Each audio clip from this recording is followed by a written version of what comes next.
Bang! Neves Knives. I'm Jared, and this is the BOKER Evade, designed by SERGE PANCHENKO. Now, we're going to go through the good things about this, and then I'll go through the negative things because there is quite a few of both. One, man, I really like the design of this and that it's actually on washers. We don't see a lot of that, in today's market, but it is on washers, and it has a very strong build to it. It seems very similar to, in the way it feels, to like a Sabenza or something like a Spartan Harsey, or maybe even like a Strider, type of knife, the type of build and, being on washers. It's the same style type of action. No, it's not USA made, but, it has that feel to it that I do appreciate.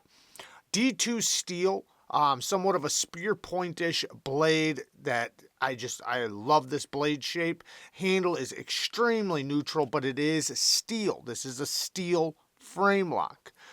Steel pocket clip, back spacer. So, steel's been used on knives for a very, very long time. Yeah, we're used to seeing titanium now. In this case, probably helps bring the price down a little bit and the weight up. It's definitely a weighty knife. You can consider that a good or bad thing. It does make it feel like a tool, and that's another thing I really, really appreciate. This feels like a tool 100%, and it feels like it could go through, a little bit of abuse. Now, the geometry on this D2 blade, and we'll get more into that here in just a second. The geometry is about 18 thousandths behind the edge. After sharpening it, it'll probably be 20 thousandths.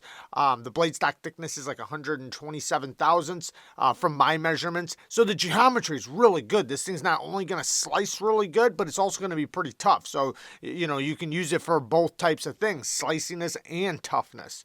Now, let's go through the action. Now, in my opinion, the best action on this is the reverse flick.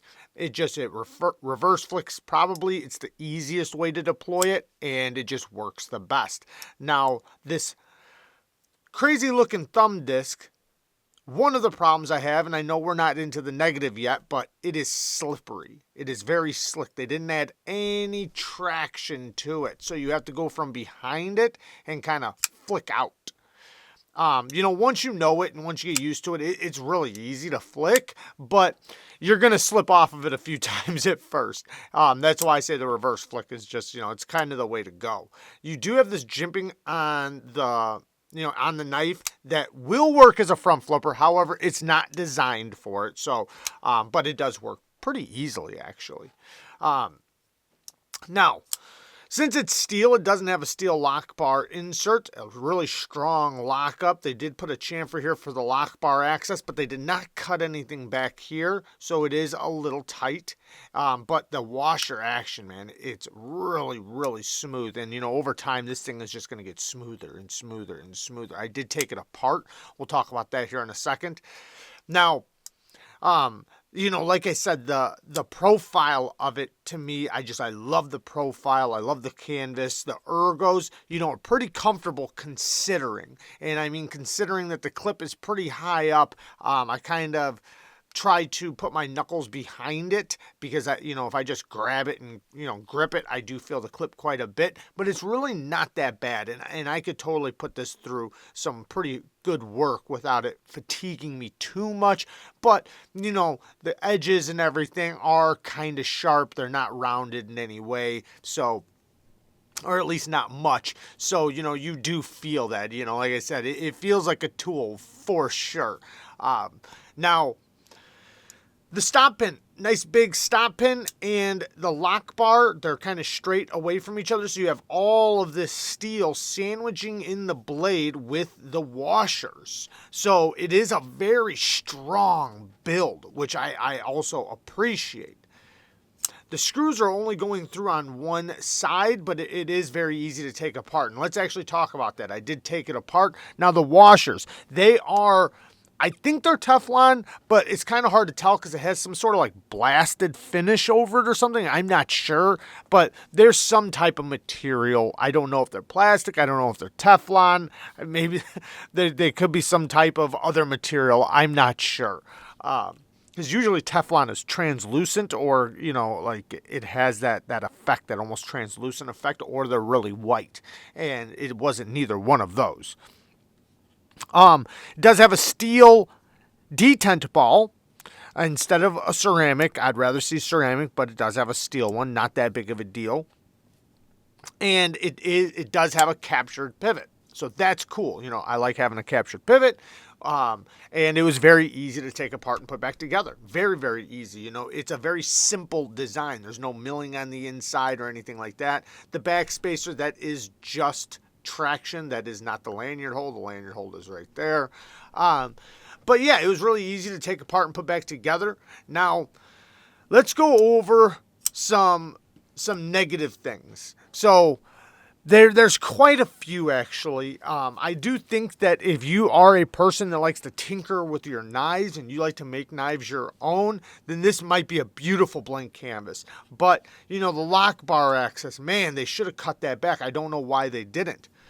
The edges, they could have been chamfered a little bit more. The clip, the cutout is on the outside and it does catch. They should have put the cutout on the inside. Now, the clip, when you put it in your pocket, it's fine. But when you take it back out, it snags this part right there. So what I tend to do is when I pull it out and it does snag, I just turn it a little bit like that and it'll pull right out. But it's still a thing.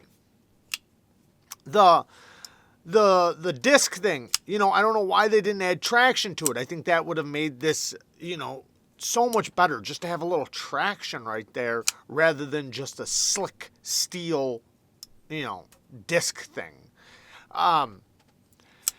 Next thing is, and this is kind of arguable. Maybe not, though. Maybe not. Actually, it's not. The price is very high on this. You're talking like $107 for steel in D2. This is what we normally see in the budget price category. Now, when we see D2, at this price point, normally it's on titanium, right? This is right around the same price, and you're talking about full titanium, ceramic caged bearing, ceramic detent ball, lock bar insert, all the bells and whistles.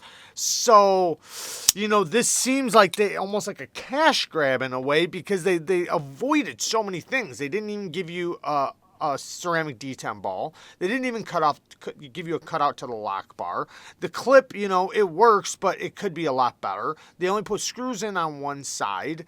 Like they just is awesome as it is, and I really like this. I want to make this clear. I really like this knife, but I don't have a problem tinkering with my knives. So when this starts annoying me so much, I have no problem cutting it out. The clip, I could possibly find a different clip maybe. But, that's not that big of a deal. Like I said, I can just do the turn motion. But, for the price, D2 is a very budget steel nowadays, especially on this type of canvas. So, but I think if you're a good sharpener and you know how to sharpen, and you know how to take care of your steel by oiling it and everything, D2 is not going to be that big of a deal. I guess the argument is just that you can get it for so much more of an affordable price. That's the thing, But all in all, D2 is just fine. It does hold a good edge as long as it's done well. Some companies are doing it well. Some companies are not. Some companies, you're going to get similar edge retention to 9CR, and other ones, you're going to get better edge retention than 154CM. So it depends.